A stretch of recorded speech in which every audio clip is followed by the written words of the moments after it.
জিষ্টু Sen Ranibandh FC football টিমের পক্ষে প্রথম শট থেকে গোল পেয়েছেন, দুর্দান্ত শট।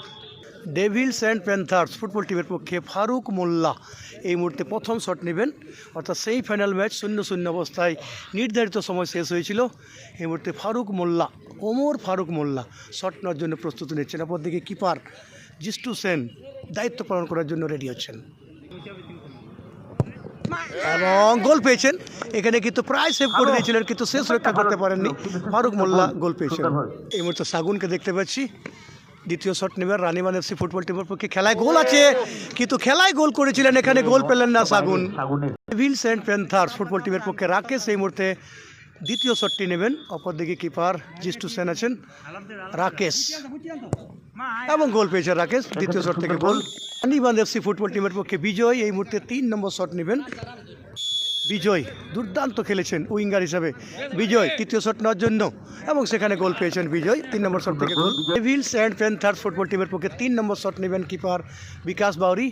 অপরদিকে কিন্তু পবিত্রকে দেখতে পাচ্ছি, কিপারের দায়িত্ব পালন করার জন্য চলে এসেছেন পবিত্র রানীবাঁধ এফসির পক্ষে। এদিকে বিকাশ বাউরি কিপার 3 নম্বর শট নেওয়ার জন্য প্রস্তুত নিচ্ছেন ডেভিলসের পক্ষে এবং বাইরে অনেকটা বাইরে। রানীবাঁধ এফসির পক্ষে 4 নম্বর শট নেবেন দেবাশিস। খুব লম্বা থ্রোইন করছিলেন এবং থ্রোইন করার সময় মনে পড়ে যাচ্ছিল বসিরাম এবং কান্দন টুডুর কথা। এদিকে কিপার চলে এসছেন জাফর খান, ইয়াসমিন জাফর খান পরিবর্তিত keeper Devil's and Panthers football টিমের পক্ষে এবং গোল পেয়েছেন, দুর্দান্ত শট এবং গোল পেয়েছেন। ডেভিলস অ্যান্ড প্যান্থার্স ফুটবল টিমের পক্ষে সাগুন হেমব্রম এই মুহূর্তে চতুর্থ শট নেওয়ার জন্য চলে এসছেন। সাগুন 4 নম্বর শট নেবেন ডেভিলস অ্যান্ড প্যান্থার্স ফুটবল টিমের পক্ষে এবং গোল পেয়েছেন এবং 4টি শট হয়ে গেল, ফলাফল 3-3। এবং এই জন্য আমি বলে থাকি যে জার্সি নম্বর 12 তুমি গোল করতে পারো, সেখানে গোল পেয়েছেন। 5 নম্বর শট নেবেন রানীবাঁধ এফসি ফুটবল টিমের পক্ষে পবিত্র হাসদা, 5 নম্বর শট এবং ইয়াসমিন জাফর খান কিপার, কিন্তু শট চলে গেল বাইরে। 5 নম্বর শট থেকে গোল নেই।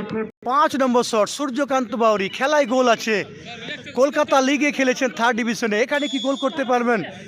গোল করলে সরাসরি দল ফাইনালে জায়গা করে নেবে ডেভিলস অ্যান্ড স্পোর্টস একাডেমির পক্ষে। দেখা যাক 5 নম্বর শট সূর্যকান্ত বাউরি এবং গোল নেই, এখানে গোল নেই, অর্থাৎ ফলাফল হয়ে গেল 3-3, সমান হয়ে গেল।